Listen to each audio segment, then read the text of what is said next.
One day I'm gonna be everything I wanna be. I don't let it get the most of me.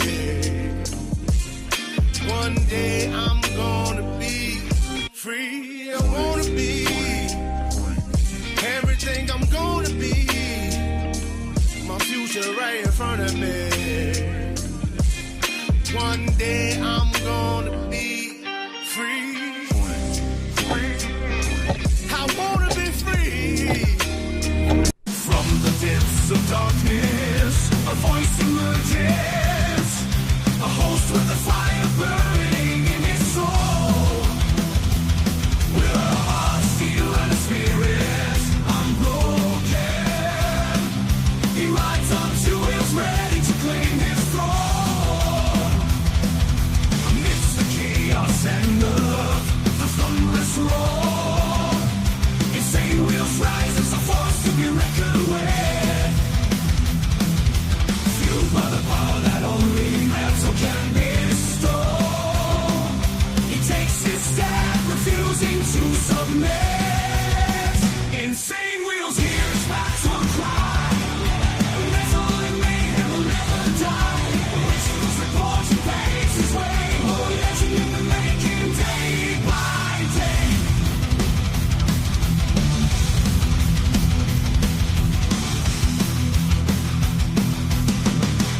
Shit. What's good with everyone, man? Let's get into this one. Much love, honor, and respect to everybody up in the Breakfast Club, man. Big shout out to all of you guys. You guys make this shit happen. We got our soda today, all right? I got a little heavy on the drinking last night, and so, hey, you guys know when I do that, I don't really like getting into, like, coffee and stuff in the morning. Just Coke sounds good in the morning after you drink like that. Or water, you know, one or the other, but I'm on a show right now, so I'm going to have a soda. Much love, honor, respect to everybody. Appreciate everyone tuning in and hanging out with your boy this morning. Hey, before we get into the whole topic, man, because today it's a lot is going on in the world. And real quick, I will tell you what it is. Israeli airstrikes kill 11 after Hezbollah attacks their border zone. So we're going to go ahead and get deep into that. But first, make sure you guys hit that like button.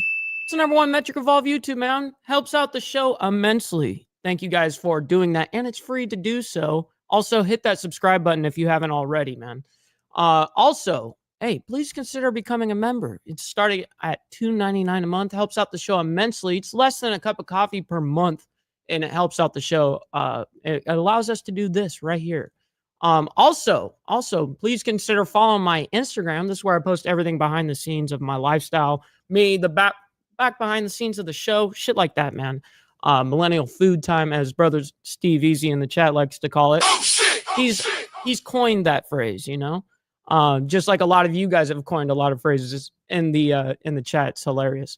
Also, last but not least, if every single super chat, super sticker, gifted membership sign up, stuff like that, of course, are shouted out. But if you guys want to, you know, help out the show monetarily, we have these also as an alternative, so that, you know, YouTube doesn't take a brutal 30% cut. You know, appreciate you guys. Much love, honor, respect, everybody. Good morning, good afternoon, good evening, wherever the hell you guys are from, man. Good to see all of you guys. We're gonna have, this is gonna be an insane little bit, because a lot is going on right now around the world. I think you guys know.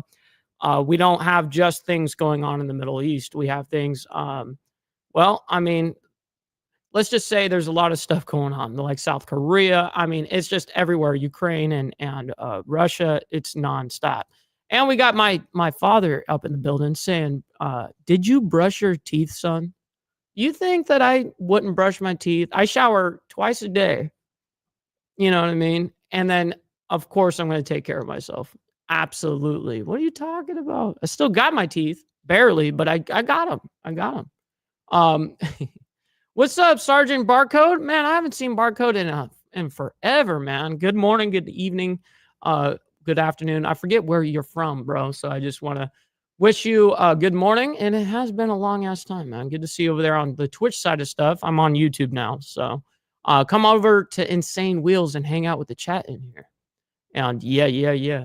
Donzi from Sydney, Australia. Damn, Murray, what's up? I like that. You and Donzi. Donzi from Sydney, Australia, send our love to the USA. That's awesome. W to Australia, by the way. Yeah, that's awesome. All right. We got Redneck Side Motorcycle Whips up in the building, by the way. Come on, folks. If you're here, hit that like button. Show Mike Ball some love. Hey, man, I appreciate that.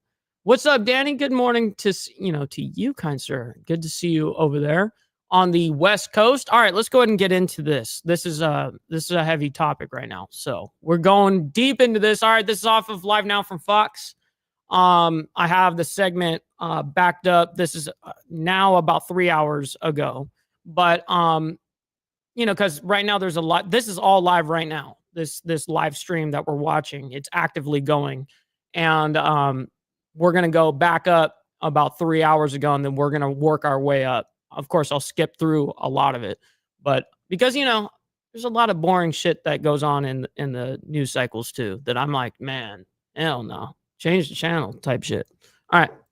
Welcome back to Live Now from Fox. At this hour, we are following breaking news as it relates to the conflict in the Middle East. You're getting a live look out in Beirut, Lebanon. As the Associated Press is reporting this morning, Israel unleashed its largest wave of airstrikes across Lebanon since agreeing to a ceasefire with Hezbollah last week. Last Wednesday. That they killed at least 11 people Monday after the Lebanese... What's up, Joseph, up there in Canada? Kind sir, good to see you. Stop the cap. Stop the cap. Yeah, that's right. East militant group fired a volley of projectiles as a warning over what it said were Israeli truce violations. Anson. The projectiles were apparently the first time that Hezbollah took Alabama's finest forces after the 60-day ceasefire went into effect last Wednesday. The Associated Press goes on to say the increasingly fragile truce aimed to end more than a year of war between Hezbollah and Israel is part of a wider regional conflict sparked by the devastating Israel-Hamas war in Gaza. A lot to dissect. By the way, good morning to Shadow up in the building, as well as Carney's Rag. I'm glad that you have internet again, bro. Good to see you, as well as Brother Evil. Always good to see you guys. Brother Evil Rick. Let's get into this. So right now we want to bring into the conversation distinguished lecturer in terrorism and homeland security with the University of New Haven, Ken Gray. Ken, good morning. Thank you so much for joining us. Good morning, Janae. Glad to be with you again. Now, again, we've had this guy on where I've reported with this. Now, this guy's really, really good. Like how yesterday we were talking about how one of the guys up there was super in the knowledge, in the know, and very keen to the Israel and Hamas connection. And then this guy has a real insight with Hezbollah, Israel versus Hezbollah, right? So he's got a lot of insight over there. He's really knowledgeable. So a lot to dissect, and I like how the Associated Press kind of wrapped it up at the end, saying this is part of that wider scale conflict that dates back to October 7th, and depending on who you ask, dates back further than that with the ongoing conflict that was already there. But set the stage for us, because a lot of people were confused. Is there a ceasefire? Is there not a ceasefire? The word ceasefire was there. We thought it was being adhered to, and then just a few hours, we saw fighting from both sides. Sure. Yeah. So within 5 hours of the actual ceasefire, by the way, 5 hours. Couldn't make it 12 fucking hours. Not even 10 hours, nothing. The 5 hours in, they're fucking fighting again. Yeah. I mean, dude, it's so rough. The supposed ceasefire went into effect last Wednesday, but the term ceasefire here does not stop either side from acts of self-defense. Correct. And so Hezbollah attacked Israeli troops in South Lebanon, and in response to that attack by Hezbollah on the IDF, Israel has in turn attacked Hezbollah yesterday, killing 11, and again today. And so there is a ceasefire in effect. However, that does not mean that all fighting does stop at this time. These minor skirmishes, and despite the fact that 11 people died, right, it's still in reality minor skirmishes so far, does not mean that the ceasefire is not still continuing on. They've got to get... And that would be majority of people's question, right? Would be like, okay, like I'm thinking from my term, right? Like, okay, well, does that mean the ceasefire agreement is gone? Like, what does that mean? But no, it's still in effect, believe it or not. And unless there was like something super major where, like, for instance, like what you saw Putin do with Ukraine just recent, taking out like millions of people's, power. Yeah, that would be a humongous, like, now the ceasefire would be over type shit. Yeah. But this is fairly minor in the sense of what they've been dealing with.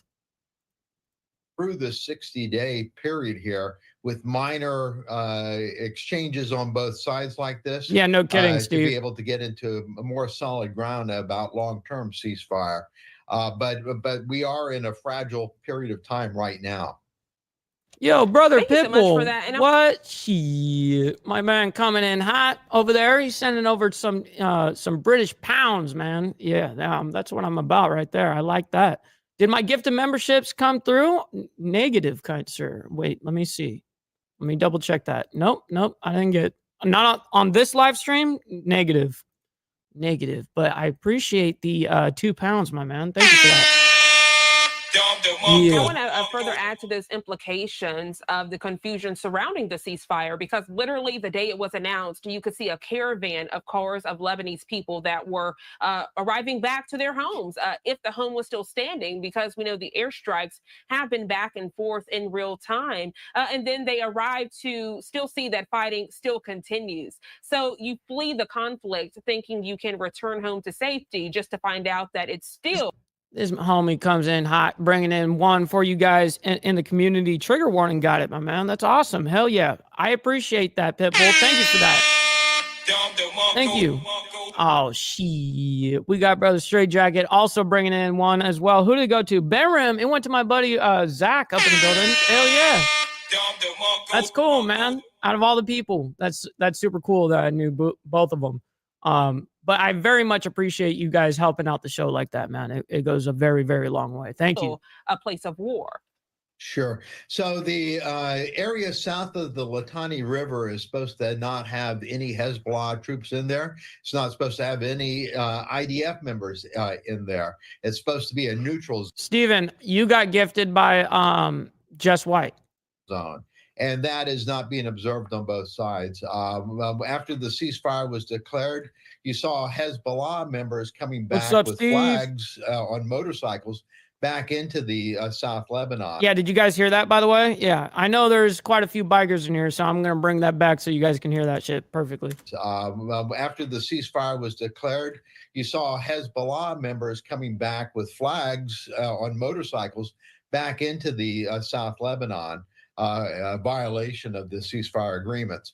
But as you pointed out, many of the people that thought they were going back to their homes arrived to find that their homes did not exist or was badly damaged because of the conflict going. Shit. My man, thank you so much for that. Also gifting another one to Ann up in here. Yeah, appreciate that. Thank you for that, kind sir. So the ceasefire again is something that that is a period of time to try to settle things down and to try to stop this conflict between Hezbollah and the Israel. But there is going to continually be exchanges throughout this period of time. Hopefully, they'll be able to keep it limited and consequently not violate terms of the ceasefire. It's interesting that the ceasefire in Lebanon there between Hezbollah and Israel has potentially jump-started talks about a ceasefire with Hamas. The differences between the two is that with Hezbollah, their current leader of Hezbollah decoupled the requirement for the fighting against Hamas and the Gaza Strip to cease. Okay, so let me explain that real quick, just in case people that don't know. The original ceasefire agreement was contingent on, with Hezbollah and Israel, that there needed to be a simultaneous ceasefire with Hamas. That was the agreement. Now, they had that as a standard for the ceasefire for 14 months. And yeah, it didn't. they had to drop the ceasefire with Hamas because they're extremely weak right now, and they're basically going back into their caves type thing right now. Yeah. On the other hand, with Hamas, Hamas is trying to continue to exist. Israel is trying to wipe out Hamas. And so a ceasefire with Hamas is very difficult. A ceasefire in Gaza would not be that difficult Joker. if Hamas were to surrender, but that is not going to happen. So completely different requirements to come up with a ceasefire there in the Gaza Strip. The Gaza Strip is continuing to erupt. There is fighting across the Gaza Strip, and this is not over yet. By the way, absolute facts what Straight just said. It's deeper than that, than just a YouTube show here, y'all. We genuinely fuck with each other here. Yeah, that's a motherfucking fact. Abso-motherfucking-lutely. Oh shit! Facts. As Brother Straight Jacket gifting one, man, who to go to? Asai? I don't know how to say that name. I've never even seen that name, bro. That's awesome. I appreciate you, Brother Straight Jacket, for that, man. Brother Dean Ashton, good to see you up in here over there in Israel, man. Hopefully you're having a good, for you, it's evening, right? It's evening time for you right now. What's up, Pitbull, man? I appreciate you and your contributions and the support from day one, dude, especially. Appreciate you, man. All right, let's go ahead and get into this. Ken, I'm glad you brought up Hamas. I actually want to get to this tweet put out this Tuesday IDF. by Israel Defense Forces. They say 13 months later, we are still eliminating terrorists who participated in the October 7th massacre. They go on to say during ongoing operations in central Gaza, our troops eliminated several terrorists through targeted strikes, including 7 who participated in the massacre. And I wanted to show this because it further adds to the point that the conflict with Hamas is far from over, though we've seen out in Egypt those conversations from both sides. Hamas saying that they do want a ceasefire, but they continue to terrorize the Israeli people. Just seems kind of convoluted to what their gain actually is. Also, well, yeah, just a few days ago, Hamas shot up an Israeli bus. I don't know why they would do that. Why would they do that in Gaza? Like some random dude, maybe he was a radical, but Hamas took claim for that. Crazy. So it further shows how big Hamas is because we continue to see these posts put out by Israel Defense Forces saying this person has been eliminated. And for some people, they thought Hamas was much on a small scale, but clearly not. Yeah. Oh, wow, clearly, Mister. So Hamas wants a ceasefire so that if they get a ceasefire, they continue to exist. And if they continue to exist after the end of this conflict with Israel, you might say that Hamas has won. What's up, Hardwire? I'm sorry, I missed this comment for some damn reason. I think it was because of the gifted stuff was happening right there. My man Trump said if Canada does like the tariffs and don't want to make the trade with Canada fair to the United States, then they could just become the 51st state. Damn, that's fucking brutal. Good morning, by the way, Mr. Hardwire. Then go on to gather in new members and to rebuild their capabilities and would remain a threat to Israel. And so Israel, their end goal is to totally eliminate Hamas. Hamas's end goal is to survive and rebuild. Hey, Steven, I really appreciate that, coming out of lurk mode. Man, there's been channels where I'll watch their live shit for like 2-3 months and I'll never say anything in the chat until finally something gets me to do it, and then now I'm involved. Yeah, it's kind of funny how that works. Appreciate you, Steven. The Palestinian Authority. What's up, Tats, Hamas over there? Have been she over there in England, man. Good afternoon to you. Coming to terms as to how they're going to run the Gaza Strip after a ceasefire is announced and once they are able to reform control of the Gaza Strip.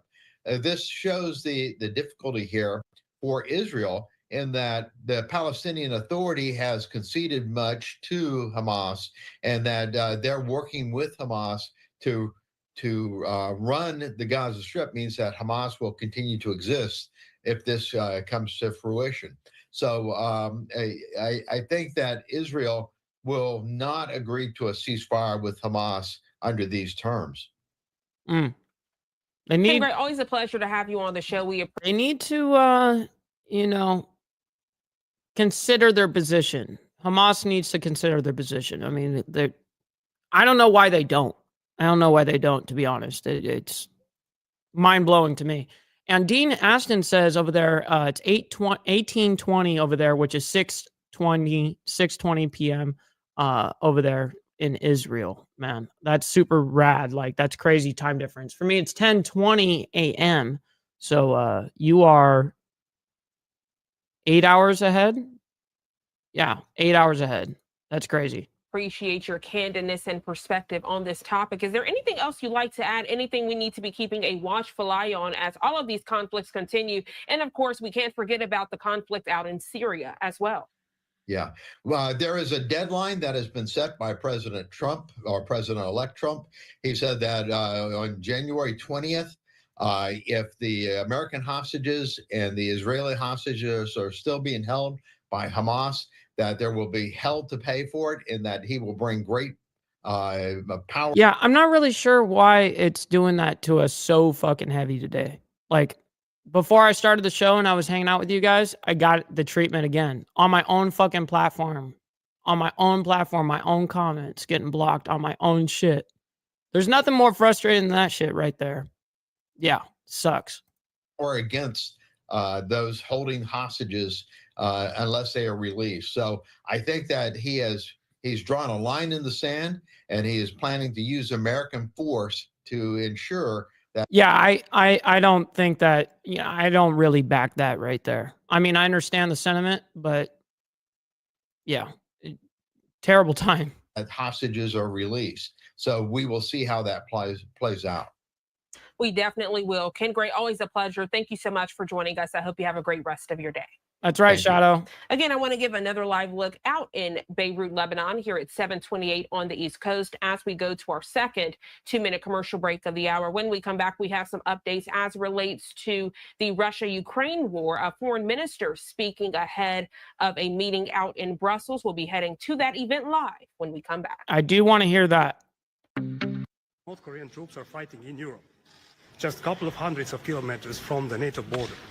And it is a big change. Wow, hold on a second. We got Tats coming up hot right now, sending in 5 British pounds over there. I very much appreciate that. She says helping out the Breakfast Club. I know what happened there. Super chats, every time you do it, it like will autocorrect and put things in there for you and start spacing shit out for you when you don't want it to. It's so weird. Anyways, helping out the Breakfast Club Fund, with a whole bunch of coffees, man. Thank you so much for that. Tats. Thank you very, very much for that. It means a lot. So we need to understand that this is not anymore the Russian aggression against Ukraine. It is much more global, and NATO has its role here. The third thing is that Estonia is in a very clear position that the only working security guarantee is the NATO membership for Ukraine, and it is not only about. No, NATO. Do not do this. Do not do this. We do not need fucking Ukraine joining NATO. That we secure Ukraine, but also we build our security architecture as a Europe, as a NATO. Though we need to discuss these topics as well. And any kind of understanding about invitations to Ukraine and so on, Estonian positions that we have been very supportive amongst that. Though, and I can say as well that we need to increase our spending to defense. So Estonia is putting right now this year 3.4% of GDP, and on top of that we have decided the program to fulfill the Vilnius summit decisions about regional security plans, defense plans, 1.6 billion euros. So we are doing a lot, and Poland and Latvia, Lithuania, we are doing a lot. And our proposal will be at least minimum 2.5% to decide next year in The Hague. So we need to invest heavily more. So this is something. What about Georgia? We know that it is alleged that Russia has influence on Georgian government. So is it a threat to NATO? It is not a threat to NATO. but Estonia, Latvia, Lithuania decided to establish sanctions. Estonia put 11 persons under the sanctions yesterday, led by Ivanishvili, and this is about violations what we see on the streets, using violence against peaceful. But that's the whole get down right here, Mister. You know that. You know the deal. Shit. Absolutely. Demonstrators, and we support Georgian people on the way what they have decided. So I'm very clear that I'm not thinking that these elections were fair and honest, and the Georgian president has been very clear, and now we see very outstanding peaceful demonstration in Georgia. So we support Georgian people. If it were up to Putin, absolutely he would want the trade route that Ukraine has, the southern port. Yes, that would be the best for them to be able to transport and export their oil and gas and stuff like that. Yeah. Minister, what do you think about the security guarantees did you anticipate after a that ceasefire, for example, also sending troops to Ukraine? We must do things in a right order, in the meaning of supporting Ukraine right now, as Ukrainians ask. Also, we have President Zelensky victory plan, and the solid security guarantees are there. And we have been in a very clear position. Brother SNS, good to see you, my man. Good morning. Good morning. He says abolish NATO and UN. Here's what I say. I don't even say abolish it. I mean, if it were a perfect world, I say all these deals and all these handshakes that were made 50, 60, 70 years ago, all this bullshit, whatever. It needs to be updated. Times are changing, A. And B, for me, I look at it as almost like a nationalist, like defund everything that isn't America. Defund it all. Just defund it. That the only working security guarantee is the membership of NATO. Membership of NATO means as well that we are backing in real life. Correct, Jay. Correct. The security there. All these meetings and all this shit that you see, the press conferences, all of that stuff. Anytime they're having these big, when they're speaking to the nations and stuff like that, or they're speaking to the organizations of the nations, they're always begging for money. That's the whole thing. We need to support the Ukrainian people. We need to have better this, that, the other. It's cry for money every single time.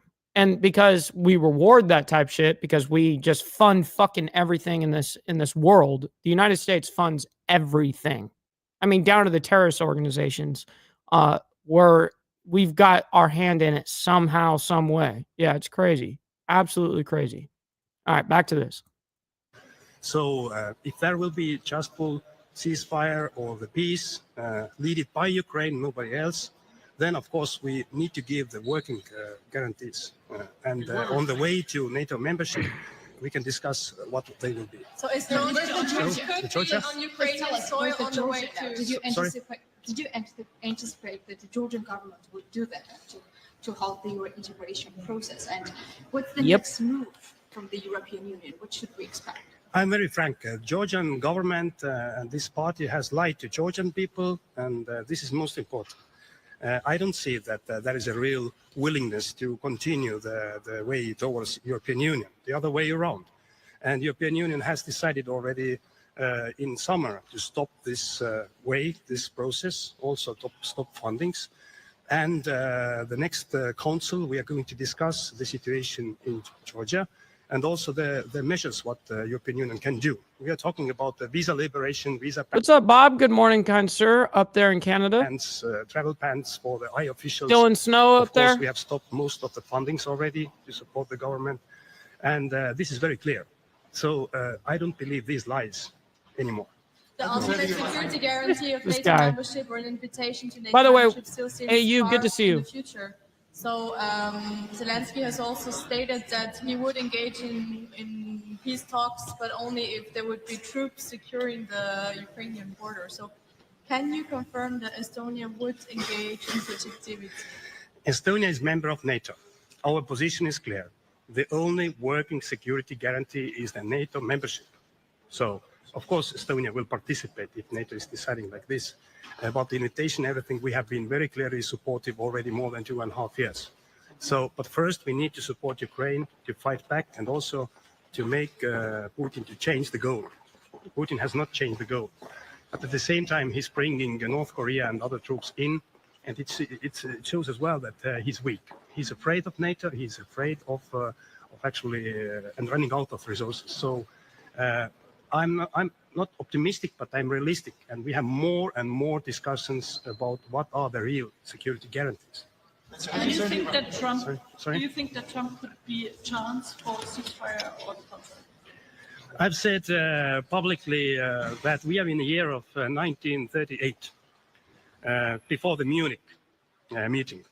And I've witnessed already like 27 or more than 30 different peace plans. But we need to understand first. While this is going on, dude, I'm sorry. I need some left-handed tobacco to listen to this. We need to change the goal of Putin. We need to support Ukraine. And there we go. About President Trump, he has an opportunity to become the Churchill of our times, because the U.S. has a military and economical power. We have NATO, we have European allies, and it is clear that Europe must do more. We must increase our investments to defense, and we must do increase as well our understanding that Russia will remain a threat for Europe and for democratic republic. Shit, we got Chris up in the building. Good to see you over there in South Africa, my man. Good to see you, my man. For you, it's 7 hours ahead, so it's 17:30 for the co right now. Shit, do you see how good I am with this? Oh shit! I'm on top of my game. On the hybrid threats, Hybrid attacks, what action? I agree. Yeah, drugs are bad. Left-handed tobacco is not a drug. Do you expect from this ministerial? Is it not long overdue to update the NATO strategy on that? Hybrid attacks, hybrid threats are real, and Estonia has been talking about this already more than a year. We arrested more than 10 persons at the end of the last year in Estonia, and who were guided and financed by the Russian secret services. Now we see more and more hybrid and cyber attacks as well in Europe, and we are talking more about that, and it is a good thing. The hybrid attacks are very difficult things in the meaning to define them. But NATO has a toolbox for that. The European Union has a toolbox of that. Yeah, and you ain't going to be joining no NATO. Relax on that shit. We must be more ready. We must act, and also we must have more resources to deal with them. But the hybrid attacks are hybrid attacks because they are hybrid attacks. Sorry about this sentence, but it's hard to define. It's much more about we need to talk about it. We need to talk about it publicly. We need to deal about it. We need to cooperate, and we need to react. I swear, it's every time that we're talking about, not just geopolitics, but certain star state, just is what it is. As well. And we are doing exactly. And what exactly What's up, Papa? Good morning. Hybrid strategy look like once it's going to be updated? Because a lot of officials say that the last strategy from 2015 is not ready to react to any of the hybrid threats that Europe and other NATO allies are currently. I see that big change of the understanding that hybrid attacks and hybrid threats is real. They're all different levels. We see the cyber attacks, we see the hybrid attacks, we see the attacks against the persons, against assets. We see many. Shit. Mr. says from Yahoo News, the Telegraph, December 1st, 2024, Hamas releases proof of life video showing live hostages. What a dumb fucking move that was. Yeah, for real. What do you expect now? That is super dumb of them to do. Many things. Not gonna lie. Undersea cables. This is like the hybrid. That's the reason. But the big thing is that the attitude has changed. It's a real thing. If we list all these hybrid attacks, what we have had in Europe within the last 2.5 years, and put it back to like 3 years, we would have been in shock. So the hybrid attacks, one goal is as well to test our societies, to push the red lines. Yes, he does. To keep us calm. So that's the reason why we need to have now the new strategy, also the resources and the cooperation to fight against this. So But in concrete terms, how can NATO better prepare and better react to those types of attacks? there are many opportunities. So if I'm going back to the cable incidents and the gas pipeline between Estonia and Finland, we have more NATO patrols there. We have more screenings, more cooperation. So this is like the daily basis cooperation. So the Ukrainian foreign minister just brought the memorandum of Budapest and said, or blamed the NATO to be responsible for the situation now because they didn't recognize what they was. You mean the 1994? Yes. NATO was not part of that, and we are talking about What? reality. What? That's Come on, hold on. Shit. What is happening right now? Just White coming in hot, gifting out 5 memberships out to you guys, dude. What? Thank you so much for that, Jess. That means the world. Thank you for that. Man, a lot of you guys got it. Let's see. Well, obviously 5 of you, but America Uncensored got one. Dean got one. Hell yeah, that's awesome. Nyakiss got one. Kickstands Down got one. That's awesome. Shockproof got one. Damn. Let's fucking go, dude. Let's go. About that life, throw it up. Hey, let's get it. Appreciate you guys, man. Repeating again, we are in a position that full membership of NATO for Ukraine is the only working security guarantee. And not only for Ukraine, also for Europe, our region as well. Neutrality, any kind of Minsk I, Minsk II agreements, these are the wrong ways to go because Putin will continue this. So Is there any the last chance question, sir. last question, yeah. Is there any question, any chance that EU as a whole will impose sanctions by individual of the Georgian? No way, dude. Stop the cap. Stop the cap right now. Stop the cap. Stop the cap. Justice gifting out 5 more to you guys. Damn. Just dropped 10 on you guys right there. Thank you very much for that. Damn. Also impose Shit. sanctions against individuals? Yeah, of course, there are all opportunities. I think that the awareness or the understanding about Georgian leadership now, about the Georgian dream or Georgian government, however we call, is clear that they have lied to. Yeah, Bob. So, okay. So if you guys have never gotten a gifted sub before, ever, like on any channel ever, in the chat, if you go to the cogwheel, you have to turn on accept gifted sub or subscription or gifted memberships. You have to turn on accept gifted memberships. You do that one time on YouTube, and then now you can get a membership from any channel, not just mine. You know what I mean? So you can get set up for all of YouTube. To their own people. They Oh, have behind lied the to scenes. European Union. European Union has fulfilled all the promises and all the agreements what we have, gave from our side, and there will be consequences. Definitely. Georgia still be a NATO aspirant country? Or should that title be removed? What country? Should Georgia still be a NATO aspirant country? Or should that title On the way to Europe. No, but they are a NATO aspirant country. They are a NATO candidate country. Are you in favor of removing that? It is not the topic we are discussing right now. We What's need up, to support Charles? Georgian people who are on the streets and fighting for their rights. So that's Good to see you from down under. That's the case. But it's obvious about European Union that we have stopped already the process. In summer, it was really clear, and now it's more clearer. Even the leaders of Georgian Dream has said clearly that there is no way for them to continue. Unfortunately, unfortunately. No, they definitely can beat them. They definitely can. It's just, it's very tedious as well because, well, for instance, their own people, there's like 3 million without power right now in Ukraine. But the problem is if it gets too bad, then the United States, they know that the United States will get involved and that will strike, World War III, in my opinion. But yeah. Fucking heavy. One thing is sure, Estonians are the best friends of Georgian people. We have been always there. We have been always supportive. I'm really disappointed, but we are supporting Georgian people. So thank you very much. Thank you. Yeah, you got to be on PC, I think. I don't know. I think that's what you have to do. So that was the very latest from foreign ministers discussing international conflicts ahead of a NATO meeting. And you can see how the camera is in place as we are also awaiting a joint press conference from the NATO Secretary General as long as Secretary Blinken. Here at 7:42 on the East Coast, let's go to our third 2-minute commercial break of the hour. Fuck, no way. Holy shit, dude. That's 20. Oh my God. Dude, Jess. Wow.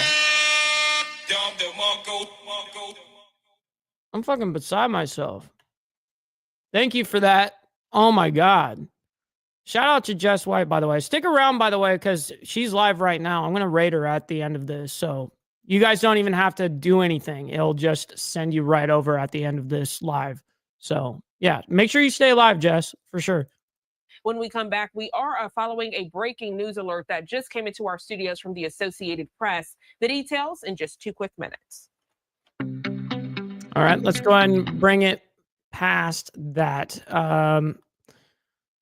Let's go ahead and see where we're at, because I did hear a little bit of what's going on up here.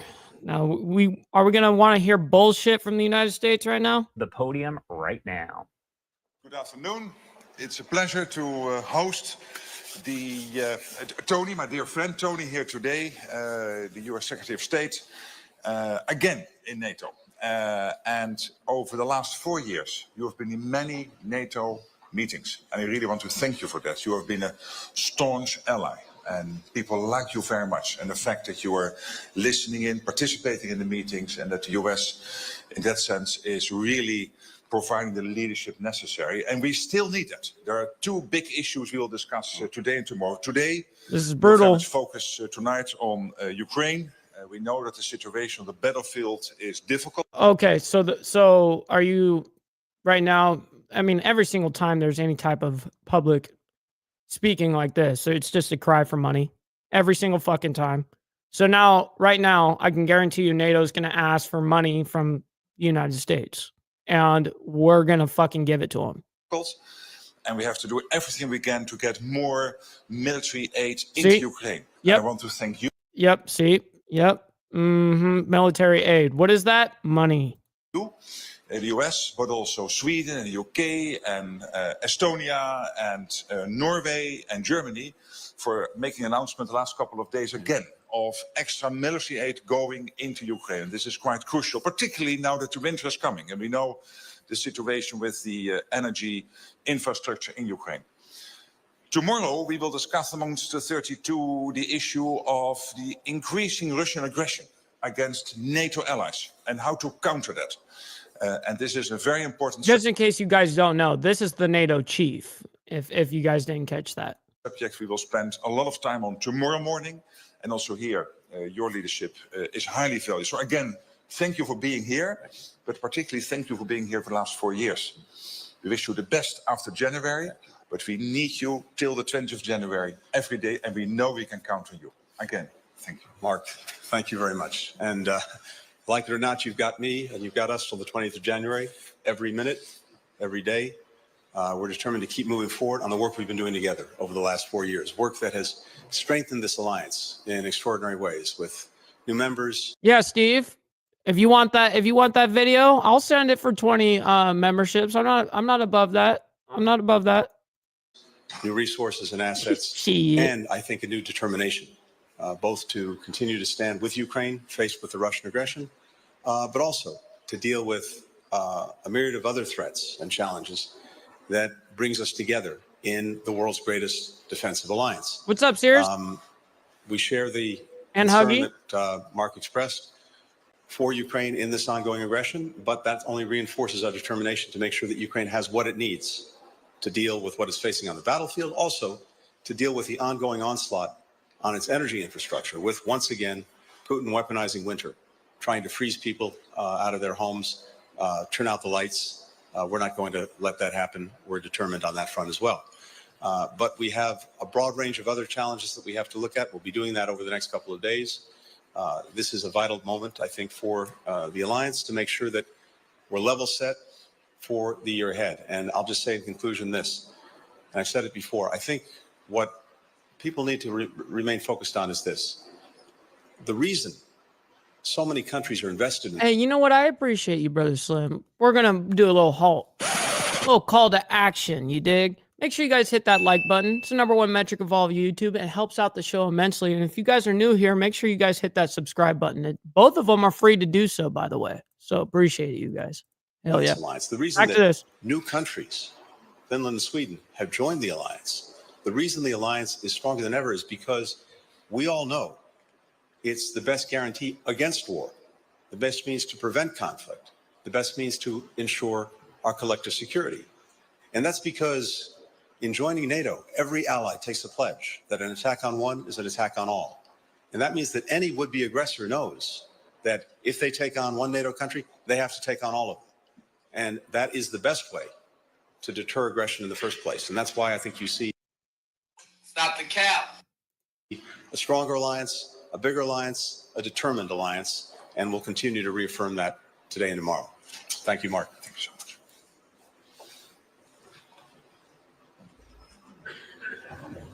All right, as I mentioned, some very brief comments there by Secretary of State Antony Blinken, as well as Mark Rutte, who is the newer NATO Secretary General. They are speaking ahead of a meeting that is going to be taking place. This is a monthly meeting that takes place with NATO. If we get any more news conferences from there, we'll make sure to bring them to you right here on Live Now from Fox. The time now 8:12 on the East Coast and 5:12 on the West Coast. My name is Josh Breslow, and I'm here for the next couple hours to bring you all of your top stories and live events. 1000%, by the way, Evil Brick. We fund everything. We front the bill on everything. That's why it's so strong. Exactly. Events from across the country and across the world. There's already been a lot going on today. If you were watching earlier on this morning with Janae Francine in the hot seat, a lot to talk about. Let's head to our first 2-minute commercial break of the hour. And on the other side, we'll talk about Giving Tuesday, but also Travel Tuesday. By the way, yeah, no, Mister, no, definitely don't apologize for Spurgeon. Get it out, dude. Yeah, no, I really respect your opinion as well, because you're really deep in the shit as well. You know what you're looking at, and you've got really good sources. But yeah, shit. All right, let's go ahead and move on and see what else we've got in the news cycle here. Let's go ahead and bring it up. Okay, right here.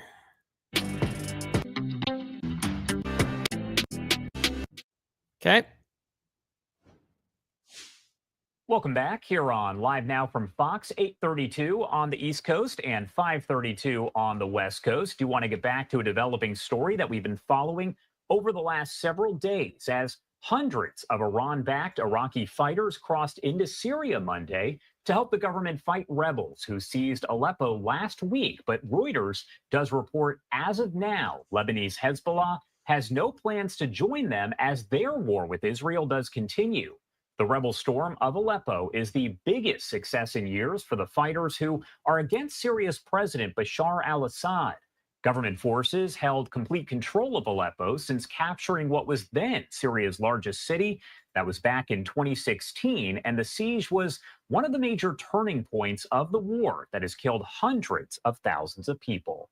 I want to dig a little bit deeper into all of this and really a look at how it started. So let's bring in Bill Raggio, Senior Fellow at the Foundation for Defensive Democracies and editor of the Foundation's Long War Journal.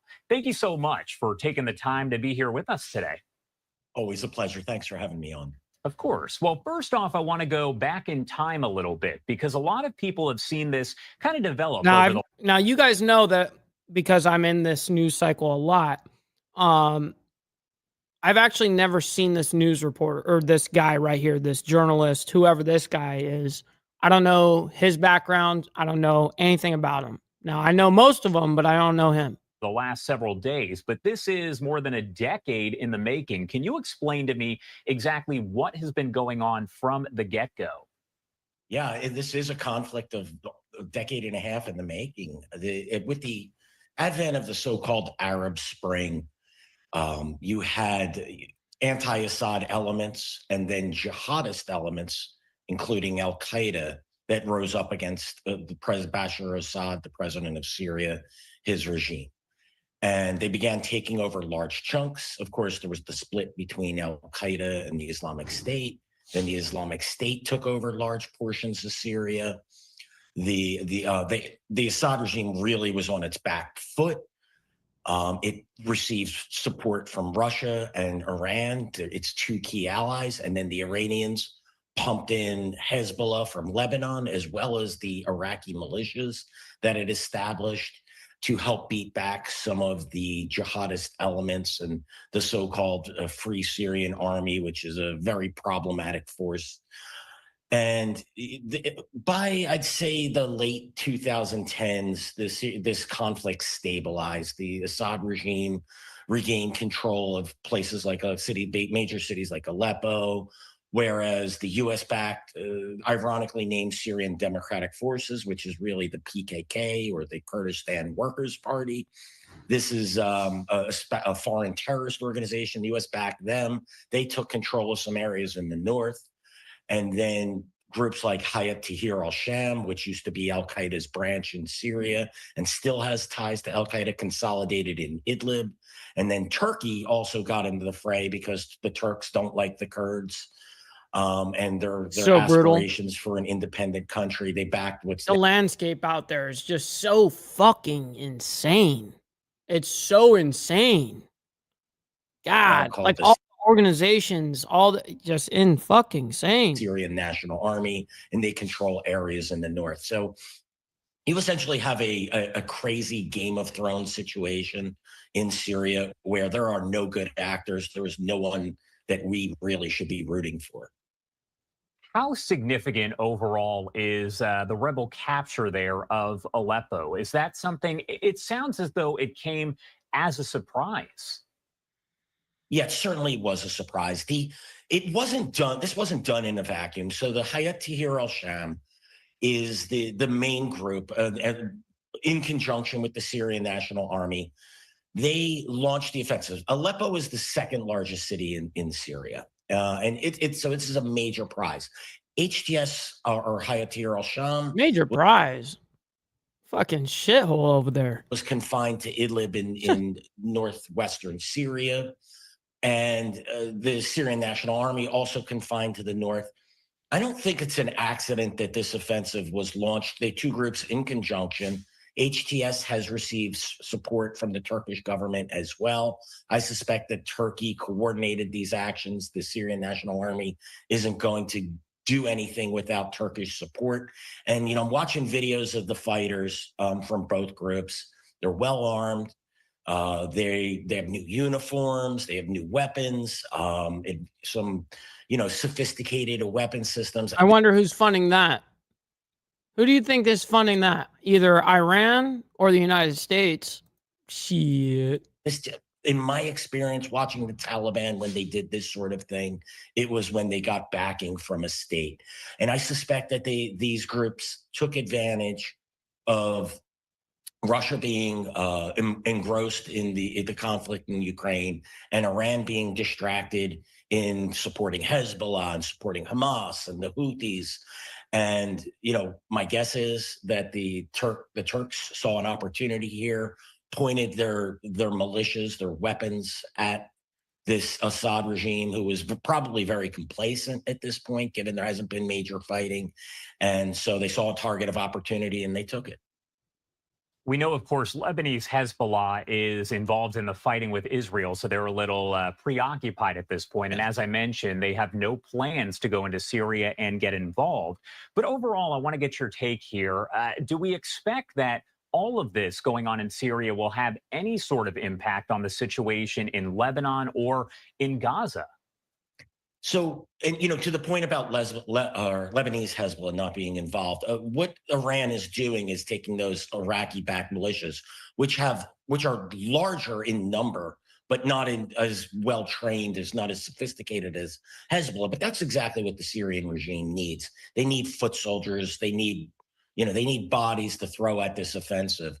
So, and these militias, these Iraqi militias, haven't been used or utilized significantly against Israel. So I don't think this is going to have a major impact on Israel's war with Hezbollah or in Gaza against Hamas and Palestinian Islamic Jihad. But No. it does take some No, of I- Iran's focus and I don't think it'll affect to that level. No. What's going on over here? Nah. energy away from supporting the, Hamas, Hezbollah, Palestinian Islamic Jihad, the Houthis. Iran is juggling a lot of balls right now, and this is just something. It adds a degree of difficulty. I think it's one that it can manage, but anytime you can spread a group thin, or you could spread Iran thin, that's probably a good thing for Israel. But I would say in the long run, if Hayat Tahrir al-Sham, it's a Salafist jihadist group that has no love for Israel. If it is able to overthrow the Assad regime, which I don't think is likely, but it certainly isn't beyond the realm of possibility, it would be very hostile to Israel. Is there any sort of U.S. involvement in that situation developing in Syria? There's no question they are very involved, the U.S., in the situations with Israel. But what about with Syria?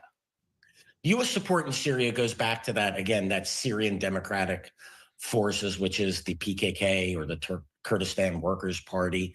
That's who the U.S. picked sides with in the Syrian civil war. They're limited in what they can Damn. God bless, Stephen. For real. do. And the SDF right now is fighting against the Syrian National Army. Again, the Syrian National Army supported by the Turks. The Turks despise the PKK, and for good reason. Again, a terrorist organization responsible for the deaths of tens of thousands of Turkish civilians. Not that I have any love for the Turkish government, but they do have a good beef on this one. So that's where the U.S. is really. It's not going to get. I hope not. Look, the best thing the U.S. can do is just sit back and watch all of its enemies go after each other and weaken each other. Yeah, no kidding. He's not even wrong about that. Yep. The U.S. does not and should not have a dog in this fight, other than it could possibly weaken the Assad regime, raise the costs for Iran doing business in Syria, for the Russians doing business in Syria, for the Assad regime. But we really shouldn't be picking sides. It would be great if everyone could lose. Yeah, no kidding. My last question for you here. No what kidding. should we be watching for as this does progress? What is next? What do we need to keep our eyes on? Yeah, one of my concerns would be the collapse of the Assad regime. Again, not that I would like to see the Assad regime remain in power, but we do not want to see a jihadist organization like Hayat Tahrir al-Sham gain access to complicated weapon systems or the chemical weapons that the Assad regime still possesses. And in that case, that would be the only instance where I would support U.S. involvement in this war, and that would be to secure those weapon sites and destroy the chemical weapons. Israel probably would have interest in that as well. But yeah, I think that's really what we need to monitor, how Iran is able to muster the Iraqi militias, as well as there's Pakistani and Afghan militias and Qatari militias as well. That will be interesting to watch more. That's more of a professionally. I'm interested in seeing how Iran is able to muster these militias, because I believe at one point in time, these militias, which have largely stayed out of the war with Israel, will be pointed at Israel at some point in time. All right, Bill Raggio. Vengeful truther. You're right. You're right. There's a lot going on today. A lot going on in the media today. Mm-hmm. Thank you so much for taking the time to join us and break it all down. Obviously, a very involved and complicated situation we'll be keeping our eyes on. Anything else you want to add before I let you go? No, I think we captured it all. I just would like to reiterate that, we should not be looking to pick winners in this fight. They're all bad actors. And sometimes the best policy is to do nothing. We have a tendency as Americans to think that we could fix every problem. And I think if we should have learned anything from the war on terror, we couldn't fix Iraq. We couldn't fix Afghanistan. Maybe we could have, but we didn't have the will to see these wars through. We need to be very careful about any future wars that we get involved with. If we are going to put American boots on the ground, it should be for a very decisive victory and not this management of conflicts, because I gotta agree. That is a W on him, by the way. Major disservice to our American soldiers and their families. Yeah. All right, Bill, thank you again for being Yeah, no, that's actually did a pretty damn good job of explaining what's going on over there. All right, let's go ahead and bring it back or up a little bit here. Let's bring it here. Welcome Boom. in here on Live Now from Fox, the time 9:24 on the East Coast and 6:24 on the West Coast. My name is Josh Breslow, and I'm here for the next couple hours to bring you all of your top stories and live events from across the country and across the world. And I do want to talk about what's going on across the world as we go international. Ukrainian President Volodymyr Zelensky says he might be open to negotiations with the Russian president as that war nears 3 years. Jennifer Griffin with Fox has much more on that. On his first visit to Ukraine in 2.5 years, German Chancellor Olaf Scholz joined President Zelensky and bowed his head in front of the memorial to fallen soldiers, where new flags are added daily to mark the deaths of those killed fighting the Russian invasion. Scholz pledged military weapons worth 650 million euros, an olive branch after Zelensky criticized the German leader's recent phone call with Vladimir Putin. In a major shift, President Zelensky signaled for the first time last week a compromise to end the war. But if we want to stop the hot stage of the war, we should take under NATO umbrella the territory of Ukraine that we have under our control. That's what we need to do fast.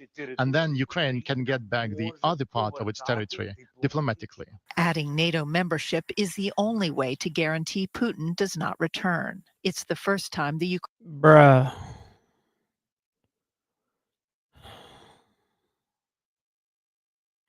Zelensky just doesn't get it. Ukrainian leader has suggested freezing the current boundaries of the bloody conflict in what could result in a ceasefire similar to the armistice that has held on the Korean peninsula for more than 70 years. President-elect Trump's new special envoy for Ukraine, retired General Keith Kellogg, said allowing Ukraine to fire long-range U.S. weapons into Russia gives the incoming president leverage. President Trump has always said that you never put your options on the table. The president is very clear, though, by naming a special envoy, that he was very serious about his campaign promises to end the war.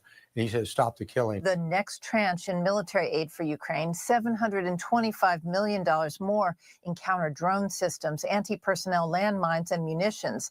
The anti-personnel mines will be used to slow Russian and North Korean troops from advancing in the Kursk region.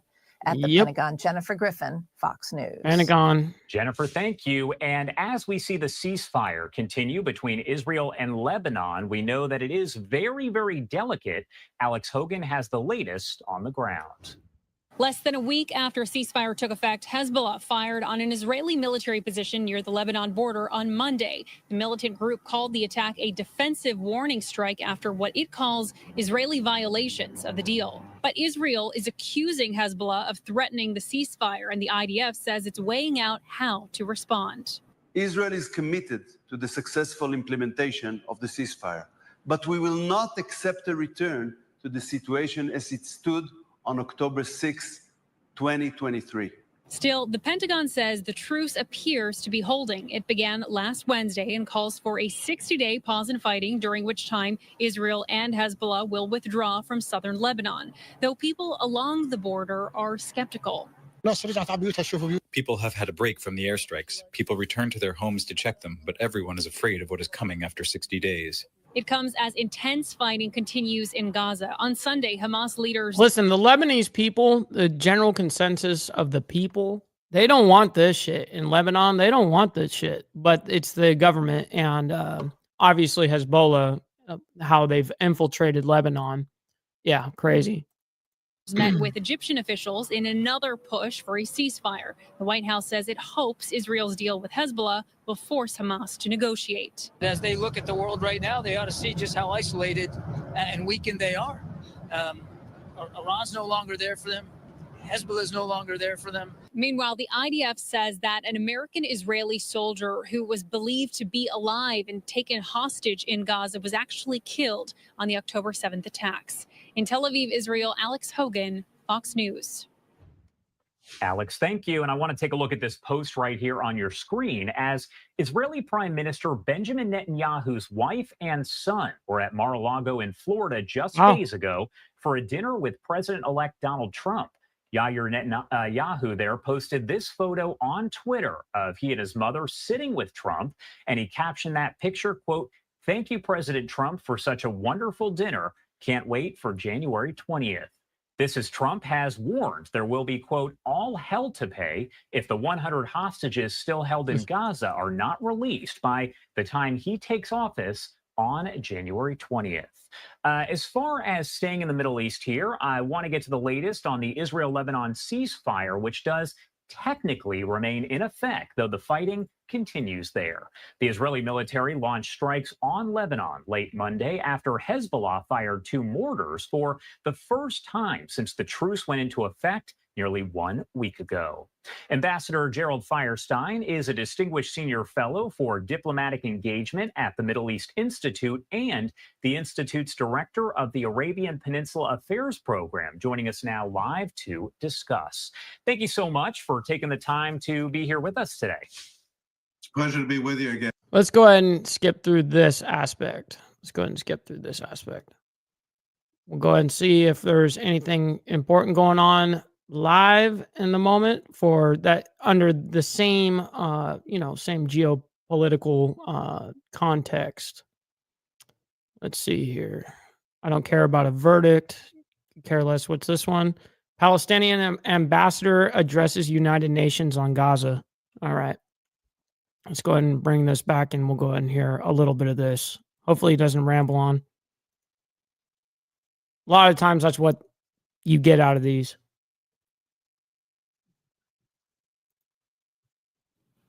Okay, I thought it was me. It's them. Look at that full crowd. Look at that full crowd right now. Palestine was, Palestine is, and Palestine will forever be. No force on earth, present or future, can erase it from history and geography. Its existence is indispensable to mankind, to humankind, because of what it represents as a land of holiness, as a treasure of diversity, as a crossroad of civilizations. Its people, as all peoples, are worthy and their lives matter. They are not expendable, nor are they a people too many. Its people, in the hope to restore their ordinary lives, have led the most extraordinary struggle, a struggle against erosion, occupation, and oppression, a struggle many in this room can relate to, a struggle of resilience and honor of a people who love their homeland, who seek to live in peace and dignity. For nearly 8 decades now, the Palestinian people have been faced with incessant attempts at their dispossession, displacement, and destruction. None more cruel and devastating as the one they have been enduring over the past 423 days. Over 2 million Palestinians in Gaza are being bombed, besieged, displaced, and starved. Over and over and over again. For over a year now, every single day, from the sunrise to sunset, Well, yeah, this is what happens when you allow terrorist organizations to run your people. That's what you get. Every single time when you have terrorist organizations that run the shit, yeah, it fucks up the whole thing, dude. Jesus. Sunset to sunrise has been a journey of struggle and survival, of pain and agony, of loss and death. Israel has spared no means in its destruction of the Palestinian people. A genocide every day more undeniable, and every day it becomes harder to explain what the world is waiting for to bring it to an end. It is way past time to put an end to the mass killing of Palestinians. I agree with you on that, Steve. I agree with Their that. mass displacement, the mass destruction, the mass organized hunger. One day history will remember those who were on the right side of history and those who shamefully betrayed humanity. Mr. President, the question of Palestine has been on the UN agenda since the inception of the organization and remains the most critical test to its credibility and authority and to the very existence of an international law-based order. It is the question of a people denied the very rights that lie at the heart of the UN Charter. First and foremost, their right to self-determination, including their right to the independence of their state. It is about the cardinal... Look at this picture down here, by the way. Just want to point out, South Korea president declares martial law, and you can see it's fucking chaos over there. And yeah, there's some shit's going down right now. Principle on which our entire system was built. The prohibition of acquisition of territory by force. It is about the dignity and freedom of a nation. Big time, Steve. It is about peace through justice. Mr. President, as the Nakba continues instead of ending, as unlawful occupation and annexation are entrenched instead of being brought to an end, as Palestinians are still being forcibly displaced instead of returning to their homes, as they continue fighting for their rights, and now every single day they are fighting for their own survival. As individuals, as families, as communities, and as a nation, it is time for the international community to mobilize the means available to it to chart an irreversible path towards the peaceful settlement of the question of Palestine. In this context, we welcome the General Assembly's decision to hold an international conference to urgently advance implementation of UN resolutions on the question of Palestine and the two-state solution enshrined in them over decades. That decision, following the ICJ's landmark advisory opinion on the illegality of the Israeli occupation and the imperative to bring it to an end and to end all impediments to the right of the Palestinian people to self-determination, must serve as the fundamental basis of all our efforts in this era. Mr. President, this assembly represents the nations of the world. We salute the peoples and governments around the world who stood in solidarity with the Palestinian people and their just cause, and who stood for just and lasting peace. At this darkest hour of our people, this solidarity is more meaningful than ever.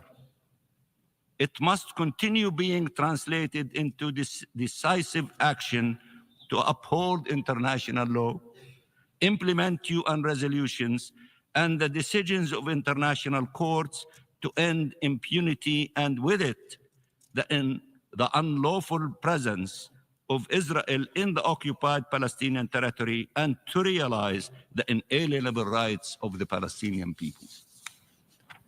I want to thank in this regard, the Committee on the Exercise of the Inalienable Rights of the Palestinian People and its chair, Ambassador of Senegal, Sheikh Niang, my dear brother, my twin brother, for their relentless efforts to uphold their important mandate.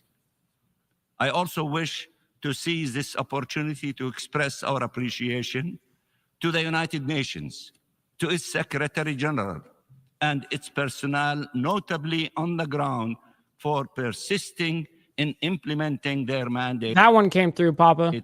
Despite continued attacks, harassment, and intimidation by Israel. We salute UNRWA and its Commissioner General, Mr. Lazzarini, in this regard. I want to thank the humanitarians, the doctors, the nurses, the rescue teams who, at the peril of their lives, continue trying to save lives. Their courage should inspire us all to do more, to do everything we can to save lives. I want to thank the Palestinian journalists who are being killed to bury the truth along with the corpses of tens of thousands of Palestinians, but who continue reporting in the hope that the outside world will eventually rise to save a nation facing an existential threat, or simply their fellow humans who are confronted with every atrocity no human should have to face. Mr. President, the Israeli government's plan is obvious: destroy and displace the people to annex the land. It is a plan we all oppose, as it breaches the fundamental rights of the Palestinian people, including their right to life and self-determination, but also because it imperils any prospect of shared peace and security in the future. It condemns the Palestinian people, the Israeli people, and our region to successive wars that can and must be prevented. Occupation must end. Let me repeat, occupation, this illegal occupation has to end, must end. Supremacist ideologies must be defeated. And the vision of two states living side by side on the pre-1967 lines and in peace and security must be realized. Mr. President, in Gaza today, the fate of over 2 million people is at stake. The future of our region is at stake. The future of our international... What's up, Shockproof? Good to see you. Jess White gifted you a sub this morning. Hell yeah. Next time you see her, make sure you say thank you to her. Hell yeah. National law-based order is at stake. Failure is not an option. Let me repeat, failure is not an option. Failure to stop a genocide is not an option. Oh, shit. I haven't even looked. Failure to achieve freedom and peace is not an option. I missed it. I missed two of them, man. Thank you for that call to action. Damn it, man. Sorry, I didn't even have my shit open for the dues over here. All right? All right? We're doing the dues right now. All right, so we got Brother Straight Jacket that's sending $5 to the Cash App and saying dues for the homies. Hell yeah. Dollar dues, dollar dues. Thank you for that, kind sir. As well as we got Brother Lee Lance that sent in $2 as well on the Cash App saying Lee and Tiffany's dues. W, guys. Thank you guys so much for your contributions. I'm sorry for the belated comment on that. Shit. Failure to uphold the rule of international law and end impunity is I missed another one too. Damn, I didn't even see this on the PayPal side. Damn, I'm never even expecting that. PayPal's rare for people nowadays, it seems like. But we got Brother Joseph Sears, JR Sears in the chat, man. He sent in $10 on the PayPal, man. Thank you for that. Wow. Man, I'm totally beside myself with you guys. Appreciate it. We call on all people to rise to the requirements of this historical moment, to save lives, to save rights, and to save peace. And I thank you very much, Mr. President, my colleagues in the General Assembly. I thank the observer state of Palestine.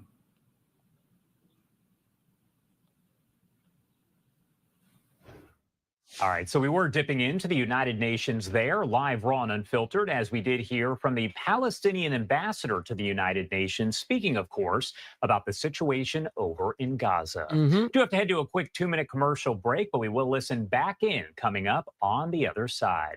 My name is Josh. Let me go ahead and see if there's, because that's where I basically let off on the media side. See if there's anything going on. There's accusations going on in the United States for whatever reason. Positions for What's this? Nope. That's just a story. I want live shit going on in the United or around the world. Biden speaking. We're of course gonna see that. All right, live. This is almost damn near live. This is just 20 minutes ago. he's going to be speaking, and we're going to head over there. Oh shit! No fucking way, dude. Jess, yo, that's 30 on this stream alone, girl. I appreciate you. No mas. I appreciate you so much. Thank you for all of that. That's extremely kind of you. From down under in Australia, mate. All right, let's get back to this. And it's official. Thank you, Jess. Damn it, man. God. Insane. Young leaders, staff of the National Slavery Museum, distinguished guests, I sincerely mean this when I say thank you for being here in the rain with us today. Thank you for allowing me to be here. It's an honor. If Mr. times you out or any of that shit, it's because it is misinformation. That's all I can back, 100%. A genuine honor to be with you today in Angola. I just got off the phone with the vice president, telling her I'm sorry she's not with me to be here today. You know, with you in Angola, a vibrant city, and I look, not the city. The city I know is not Angola, but in Angola, in a vibrant city. And I'm joined by members of the United States Congress, senior officials of my administration, American business and civic leaders. We think that it's important that we get together. We thank all people of Angola for your warm hospitality. And I mean, please sit down if you have a seat. I'm sorry. What's up, Dean? Good morning. Seats. We're gathered in a solemn location because to fully consider how far our two countries have come in our friendship, we have to remember how we began. We hear them in the wind and the waves. Young women, young men, born free in the highlands of Angola, only to be captured, bound, and forced on a death march along this very coast to this spot. Fair. By slave traders in the year 1619. In the building next to us, they were baptized into a foreign faith against their will. Their names changed against their will to Anthony. What the fuck, media? What is happening? Sounds like they're getting attacked by like bees right now. Like a whole hive just got attacked. Damn. Fix that shit. It does appear the president's audio has gone out, but we do have another shot that I do want to pivot to. Let's see if we can hear this a little bit better.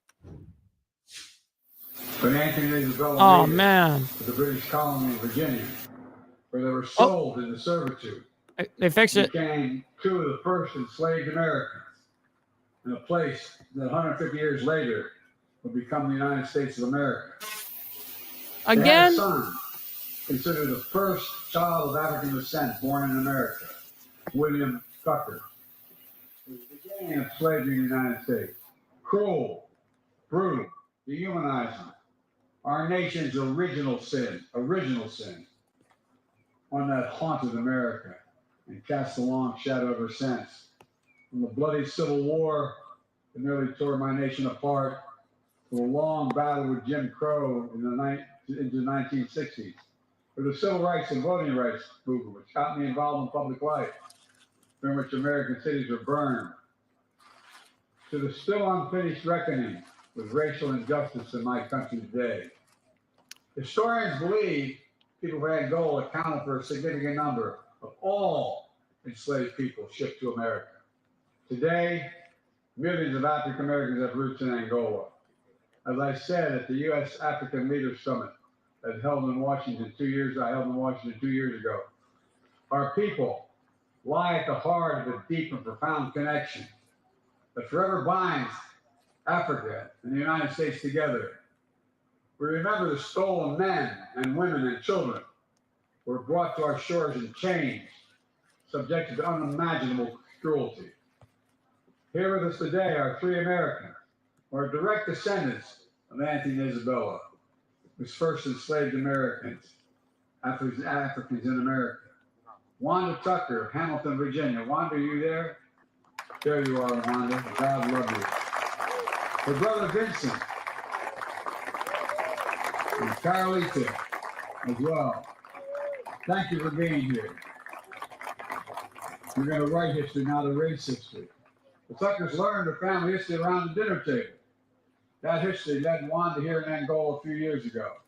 She does not speak the language, but that didn't matter. When she arrived, Wanda said she felt something profound, like she'd come home. That was her comment. She called it a connection without words. Ladies and gentlemen, I'm here today to honor that connection between our people and to pay tribute to the generation of Angolans and American families who have served in government. I've served in government over 50 years. I know I only look like I'm 40 years old, but I've been around hanging in the government for, I hate to admit it, for 50 years. 49 years. But in that 50 years, I've learned a lot. Perhaps most importantly, I've learned that while history can be hidden, it cannot and should not be erased. It should be faced. It's our duty to face our history, the good, the bad, and the ugly, the whole truth. That's what great nations do.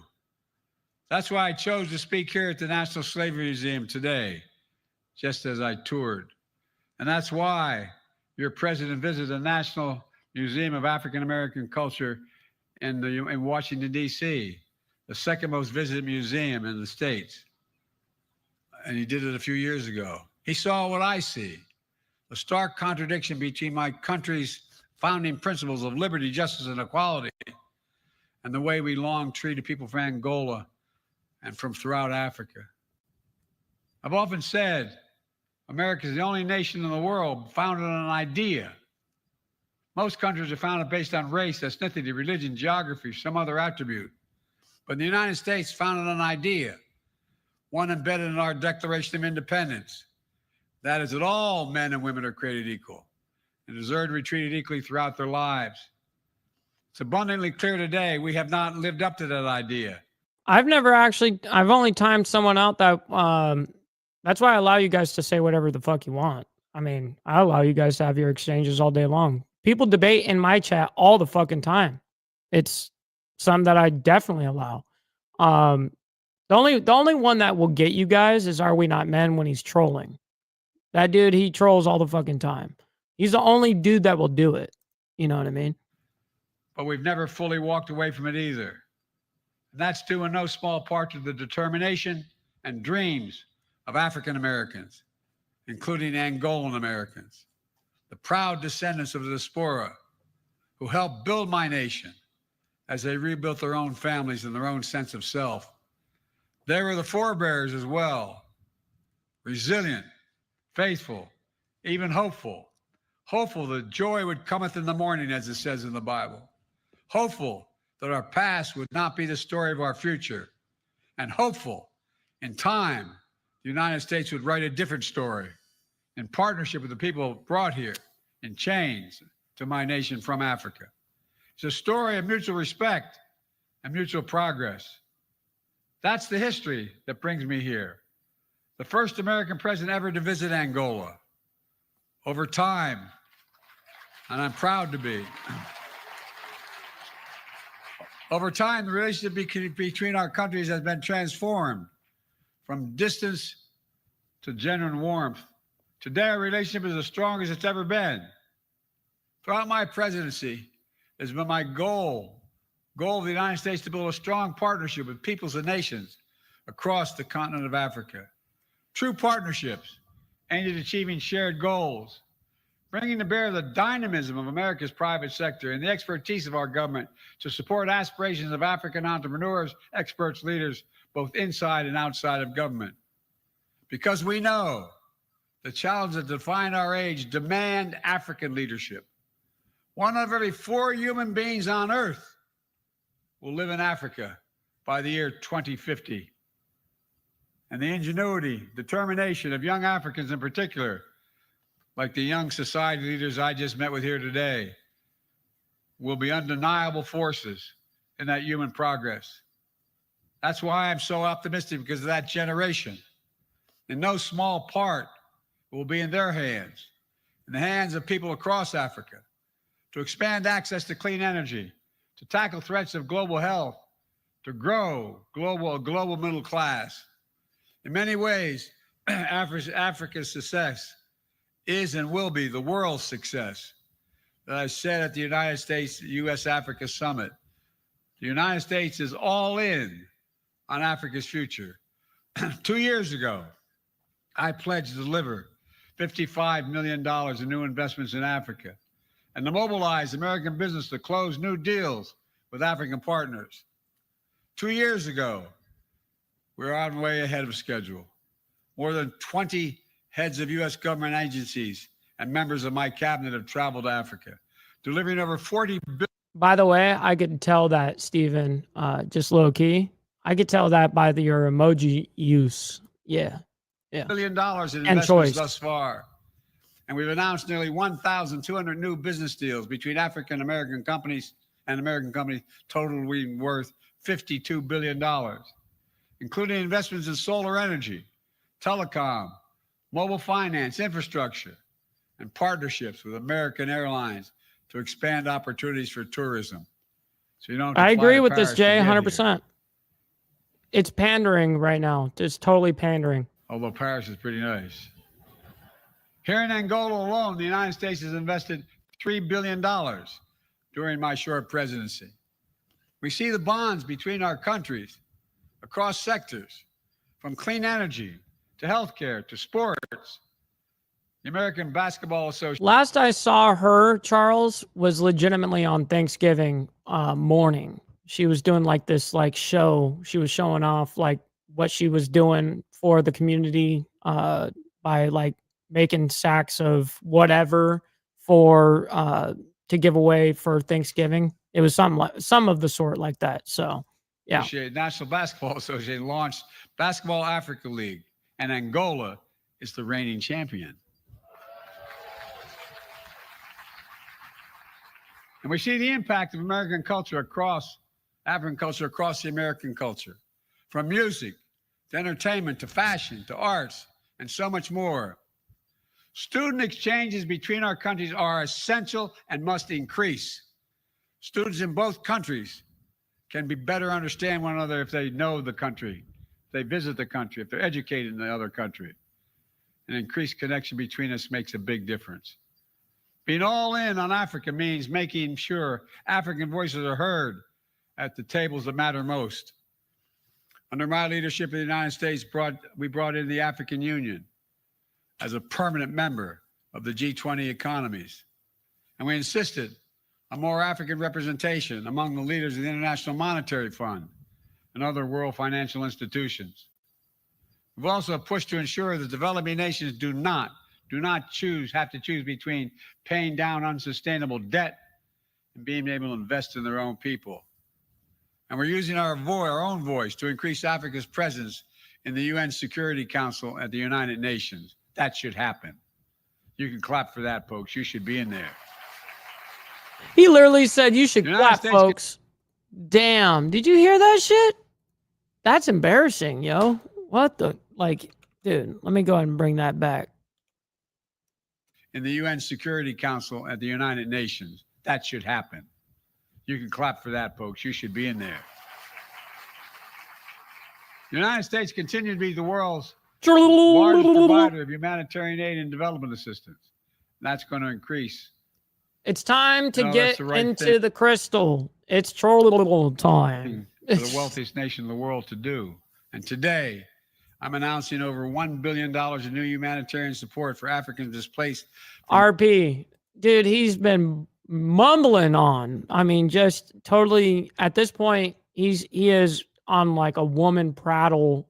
I can't believe this is the longest I've ever seen him actually speak. homes by historic droughts and food insecurity. We know African leaders and citizens are seeking more than just aid. You seek investment. So the United States is expanding our relationship all across Africa, from assistance to aid, investment to trade, moving from patrons to partners to help bridge the infrastructure gap. I was told, by the way, when I got elected, I could never get an infrastructure bill passed because the last guy spent 8 years saying next month. Yeah, right now what's happening in South Korea is absolutely insane right now. Yeah, no, it's nuts right now. Absolutely. With martial law declared and everything, dude. And the reactions to it, it's going to get bad before it gets any fucking better. Well, guess what, folks? We've done it. $300 billion for infrastructure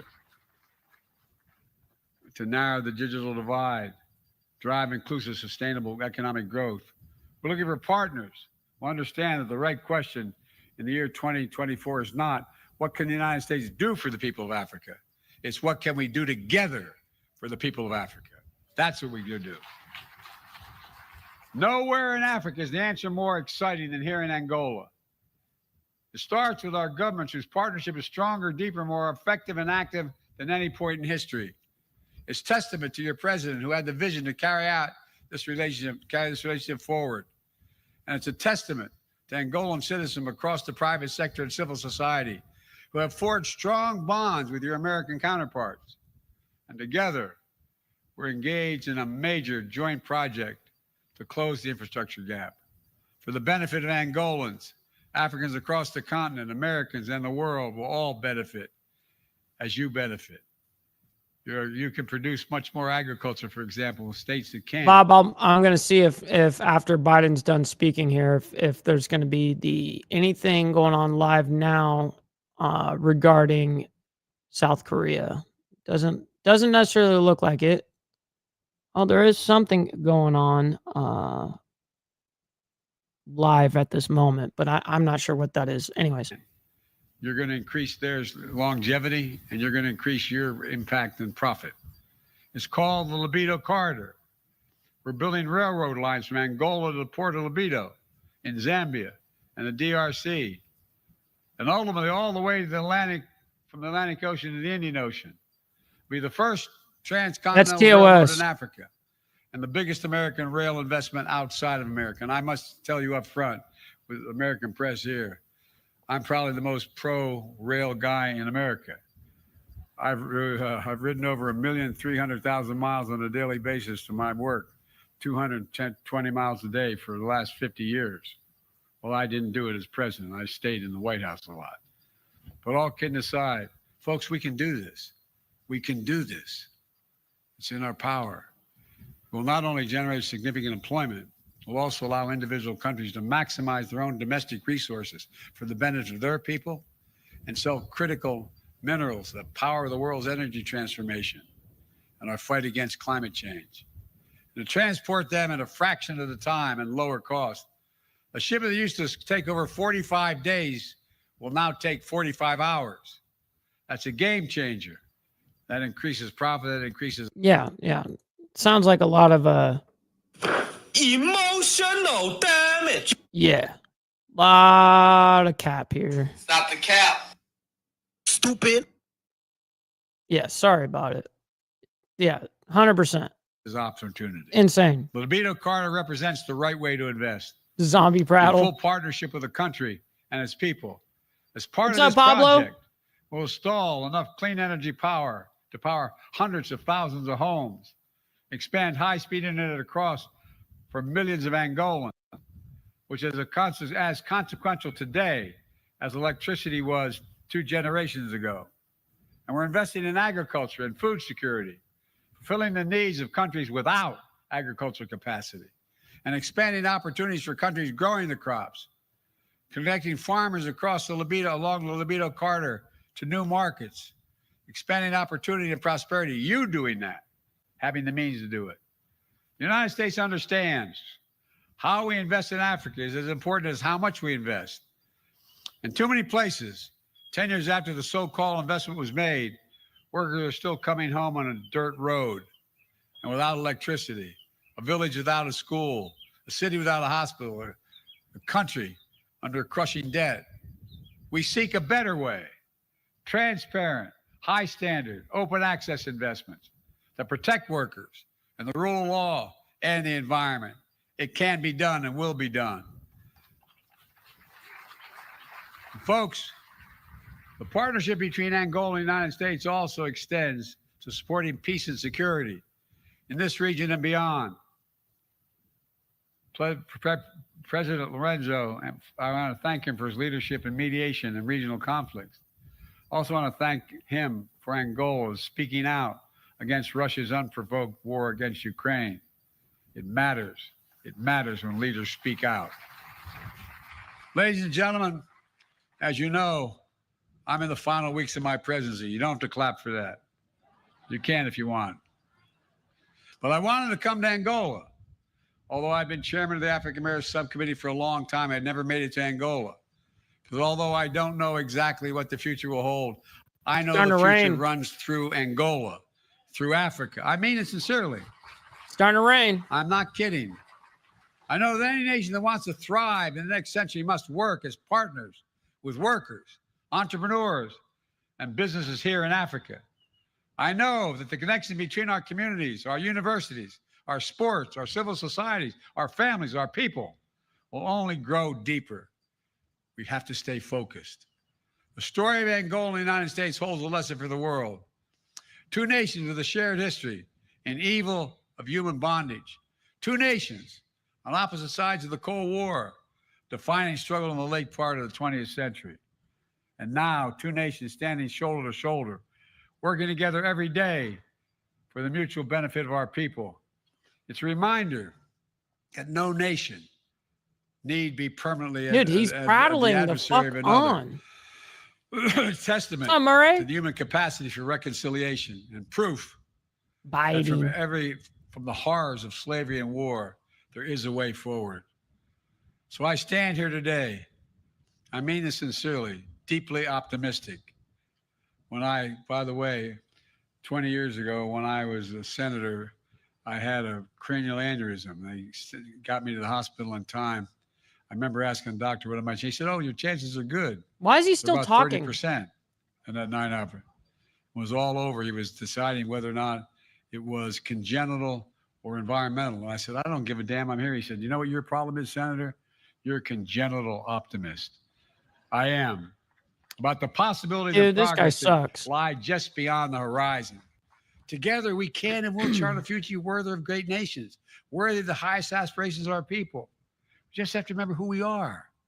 We're Angolans, we're Americans. As I often say in America to the American people, there's nothing beyond our capacity if we work together. And today, I say to the people of Angola and all the people of Africa, there is nothing beyond our capacity if we do it together. Thank you, and God bless you, and keep you all safe. Thank you, thank you, thank you. And thank you for waiting. All right, we're going to move it over to South Korea if we can get a... Thanks, everybody. I really mean it. Yeah. You're very patient. What the hell was this? Yeah, dude, brutal. All right, again, brutal. All right, let's go ahead and do this. I'm going to do... I'll let this run, or no, actually, yeah, fuck it. I'll allow this to run for a second. That was President Biden and speaking I'll in Angola get the, in the final weeks live of feed right his now. presidency. Again, he was marking the two nations' shared history in the transatlantic slave trade. We are going to go away for a 2-minute break here on Live Now from Fox. When we come back, more live events and updates to take you out to. Stay with us. Hold on, I'm going to get South Korea. Don't worry. Pulling it up.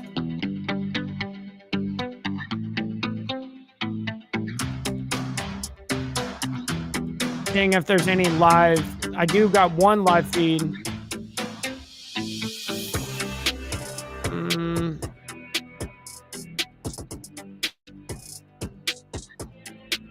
This is what I got so far.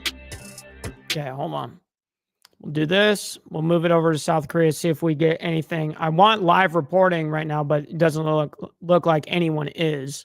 But let's go over here on the Independent. what we're current landscape. Current landscape right this second.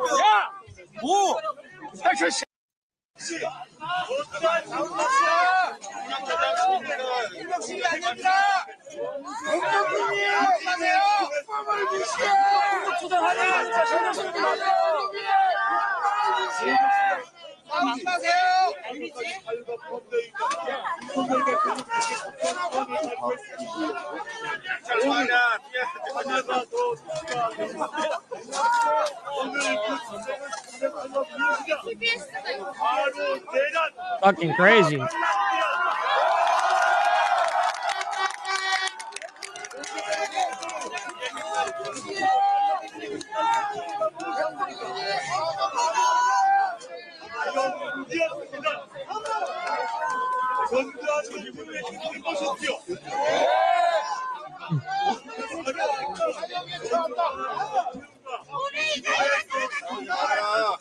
What's up, brother GEG?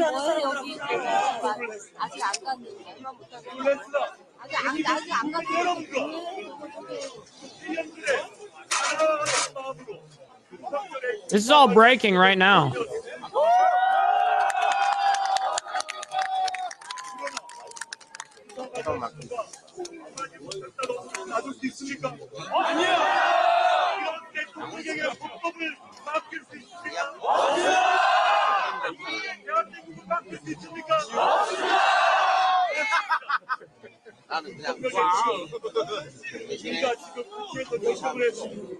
Well, sounds like we'll probably end up getting a whole bunch of information on that tomorrow. Or, I mean, obviously later on today, but I'm going to go ahead and cut it off there because there is no like actual reporting on this other than this live feed as of right now, because this is breaking as we speak. So there's a lot happening in South Korea right now. So let's go ahead and leave it off there for the day. Stick around for the raid because we're going to be raiding Jess White over there from down under in Australia, mate.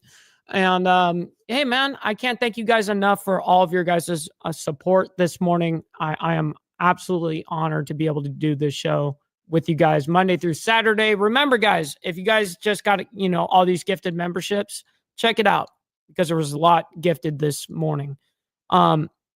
Every single Saturday morning, 10 a.m. CST, which is 11 a.m. EST, Eastern, we have members-only live streams here, and we get down with our bad selves. We do a whole bunch of, whether it's inner dynamics of men and women, whether we're doing a debate review, or we're just getting savage with it. I mean, we do it all the time. So be around for that if you guys are members now, man. Much love, honor, respect to each and every single one of you guys. I can't thank you guys enough again. And we will see you guys tomorrow morning. Much love, honor, respect, everybody. From the depths of darkness, a voice emerges.